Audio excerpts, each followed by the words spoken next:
সুপ্রিয় শিক্ষার্থীগণ, তোমরা যারা এখানে উপস্থিত আছো এবং দূর দূরান্তে বিশ্বের যে কোনো প্রান্ত থেকে আমাকে অনুসরণ করতেছ, তোমাদের সকলকে আমার পক্ষ থেকে আন্তরিক ধন্যবাদ। আজকে যে বিষয়টা আলোচনা করব, এটা আমি ব্ল্যাকবোর্ডে লিখে রেখেছি। এটা শুধু তোমাদের বুঝতে হবে এবং মনে রাখতে হবে। সেটা হলো প্লাস্টিসিটি। এই প্লাস্টিসিটি কাকে বলে?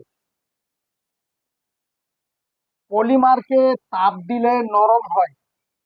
পলিমারকে যদি তাপ দেওয়া হয় তবে নরম হয় এবং চাপের প্রভাবে বিভিন্ন আকৃতি লাভ করে। পলিমারের এই ধর্মকে প্লাস্টিসিটি বলে, আর এই ধর্ম বিশিষ্ট পলিমারকে প্লাস্টিক বলে। প্লাস্টিসিটি প্লাস্টিকের একটা ধর্ম। পলিমার বস্তুকে তাপ দিলে ওটা নরম হয়ে যায় এবং চাপের প্রভাবে বিভিন্ন আকৃতি লাভ করে।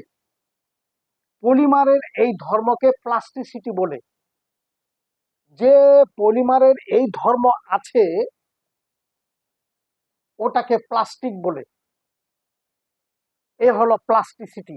খুবই ইম্পর্টেন্ট জিনিস প্লাস্টিসিটি, খুবই ইম্পর্টেন্ট। তোমাদের এমসিকিউ এছাড়া সিকিউ এর 1 এবং 2 নম্বরে এই প্লাস্টিসিটি কি কথাটা আসে। তাহলে তোমরা সহজভাবে মনে রাখবে প্লাস্টিসিটি।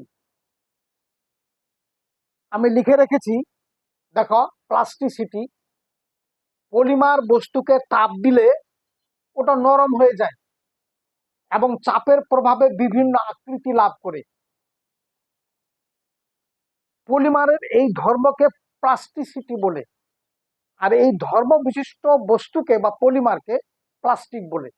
এই প্লাস্টিক এবং প্লাস্টিসিটি দুটি এখান থেকে তোমরা মনে রাখতে পারবে।